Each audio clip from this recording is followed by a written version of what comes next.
So my next adventure has begun. I just got here yesterday, but I was too tired to film. You come down with those stairs and then you have this cute little place. So I'm still making myself at home. I'm going to be here for about maybe 10 days. So anyway, while I'm here, of course my sewing machine is here. And I'm going to make my friend a dress or two.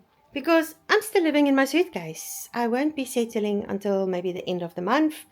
Or maybe a bit longer. I'm not sure yet. And until then, I don't need more clothes. And I don't want to make myself more clothes. But luckily, my friends need some clothes, so we can make some stuff for them. So, when you are in a place, you have to find the fabric shops. And of course, we found one. My friend Naomi so well. And then just on that side is another fabric shop. So guess what we are going to do?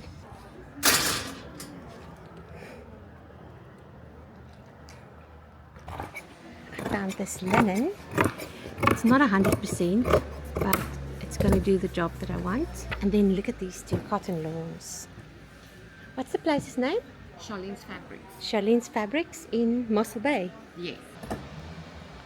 It's quite difficult to choose. There's just too much.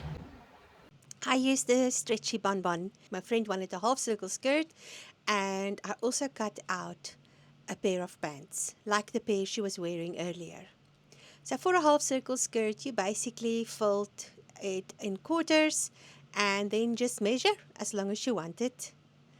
So the bottom I marked already and I was just cutting it straight, but my scissors was so blunt. You can actually see my frustration there.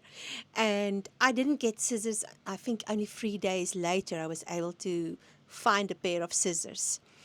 So I kept on cutting and having to cut again because the fabric would move because the scissors was so blunt.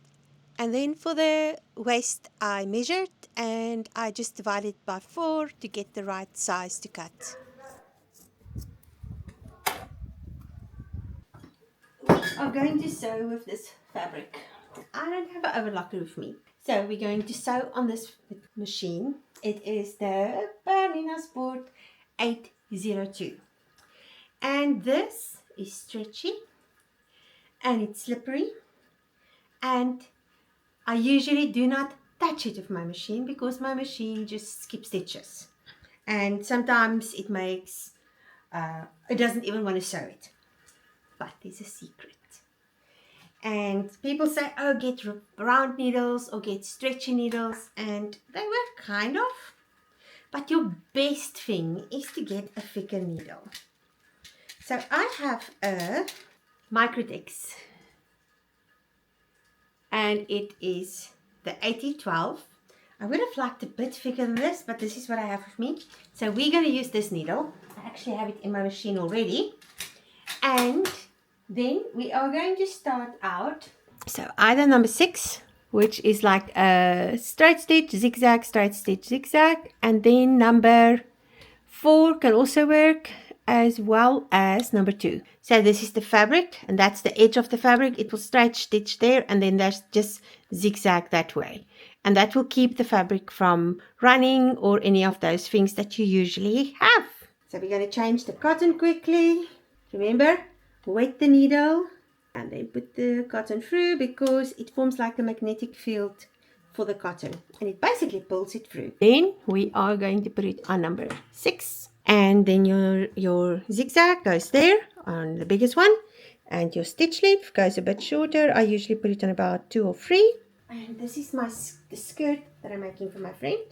So we will sew together the back seam.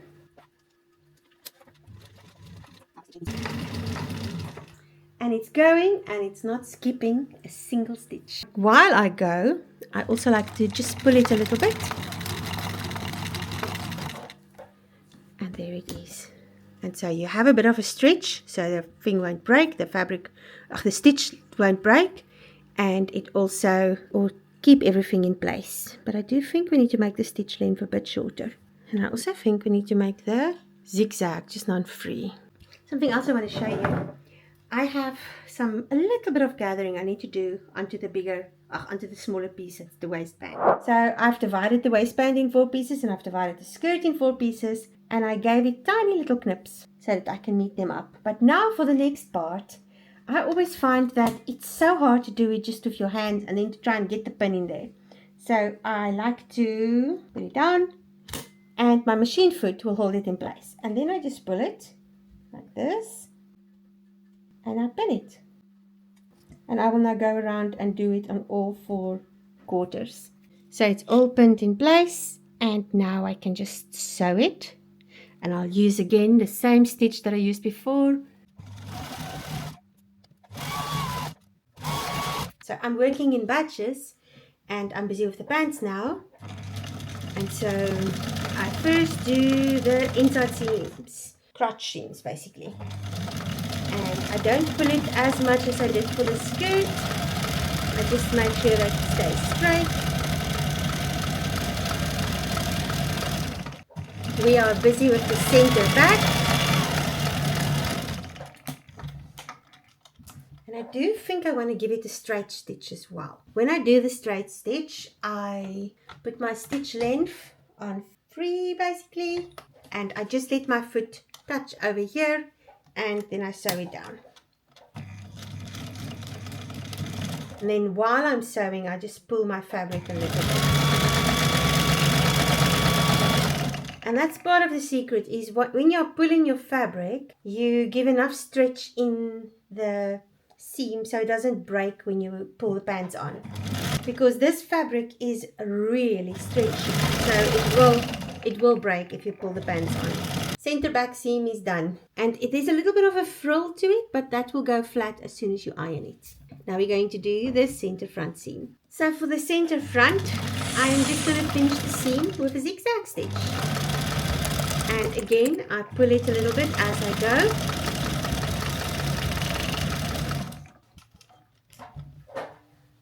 And that's how the seam is finished. So let me show you the brown side. I was too lazy to change the cotton. So that's the center front and that's the center back. And now it's time to do the side seams and the inside leg seam. So with the inside leg seam, I'm going to show you quickly. You start sewing it from the middle down. So what I do is I make sure my seam goes one way for the top part, and then the other one that I put to it, that seam goes the other way, and then it's not so thick. So there's like 2, 1 there, 1 there.